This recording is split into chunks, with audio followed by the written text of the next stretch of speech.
Hi అండి. ఈరోజు నేను అలసందల కర్రీ చేస్తున్నానండి. మేము అలసందల పులుసు అంటాము, చాలా బాగుంటాయండి. 1/4 కిలో తెల్ల అలసందలు తీసుకున్నానండి. 1 గంట నానబెట్టాను, కుక్కర్లోకి వేసుకున్నాను. తగినంత వాటర్ వేద్దాము. కొద్దిగా ఉప్పు, ఈ ఉప్పు వేసేదానా అలసందలకు అనేది పడుతుందండి ఉడికేప్పుడు. మూత పెట్టేసుకుందాము. మిక్సీ జార్ తీసుకున్నానండి. కర్రీకి సరిపడమైన ఎండు కొబ్బరి అండి, ఇలా సన్నగా కోసుకుని వేసుకోవాలా. 2 టేబుల్ స్పూన్లు పల్లీలు వేయించుకొని పొట్టు తీసుకొని వేసుకుంటున్నాను. కొద్దిగా వెల్లుల్లి, కొద్దిగా ఉల్లిపాయ ముక్కలు చేసుకొని వేసుకుంటున్నాను. వాటర్ వేసుకొని మెత్తగా కొట్టుకుందామండి, పేస్ట్ లాగా.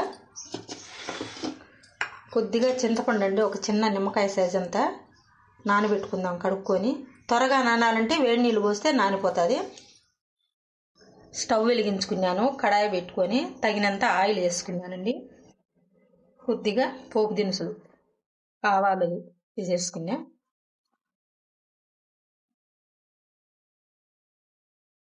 వెల్లుల్లి, ఎండుమిర్చి,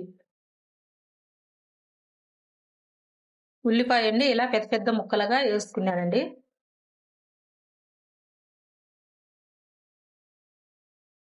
ఒక పెద్ద సైజు ఉల్లిపాయ అండి ఇది, ఇలా ముక్కలు చేసుకున్నాను.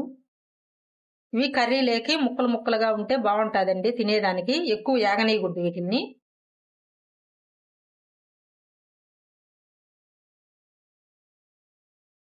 కొద్దిగా కరివేపాకండి. ఇవి మాత్రం మగ్గితే చాలండి.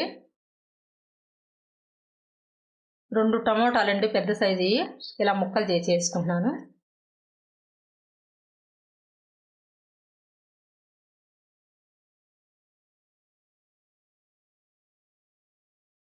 కొద్దిగా మంట తగ్గించుకున్నానండి. తగినంత పసుపు, కొద్దిగా ఉప్పు, అందులో వేసినాను కదండి ఉప్పు, అందుకు కొద్దిగా వేస్తున్నాను.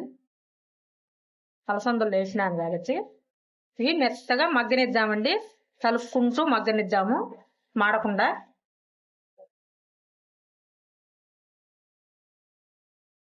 టమోటా ఇలా మగ్గితే చాలు, ఈ విధంగా మగ్గాల. 1 టేబుల్ స్పూను కారం అండి, సరిపడమైన వేసుకుంటున్నాను. మీకు ఎక్కువ అయితే కావాలనుకుంటే వేసుకోవచ్చు. మాకు అది సరిపోయమైన కాసేపు మగ్గనిద్దాము. కాసేపు మగ్గిందండి. ఇందులోకి అలసందలు చూడండి ఇలా ఉడికించుకున్నాను, మెత్తగా వేసేసుకున్నానండి ఇందులోకి.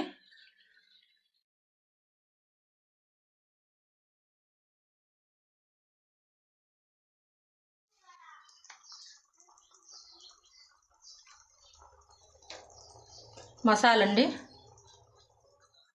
మిక్సీకి కొట్టుకునింది. Masala water,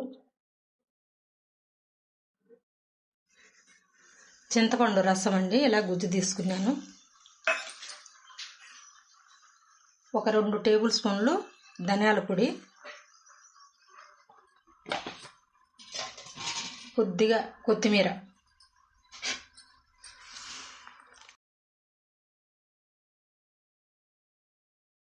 సరిపడమైన water వేసినానండి. ఇంకా ఇది మధ్య మధ్యలో కలుపుకుంటూ ఉండాలండి, చిక్కబడిందాక ఉడకబెట్టుకోవాలా. అడుగు అంటుతుంది, లేకపోతే దగ్గరకు వచ్చిందాక ఉడకబెట్టుకోవాలా. ఇలా చిక్కబడితే చాలండి, చూడండి ఈ విధంగా చిక్కబడాలా. స్టవ్ కట్ చేసి వేసుకున్నాను. సంగట్లేకైనా రైస్లేకైనా సూపర్గా ఉంటుందండి ఇది. ఆ మాత్రం ఉండాలా పులుసు సంగట్లేకి. రెడీ అయిపోయిందండి అలసందల కర్రీ. మేము అలసందల పులుసు అంటాము, చాలా రుచిగా ఉంటుంది. ఇలాగే చేసుకోండి.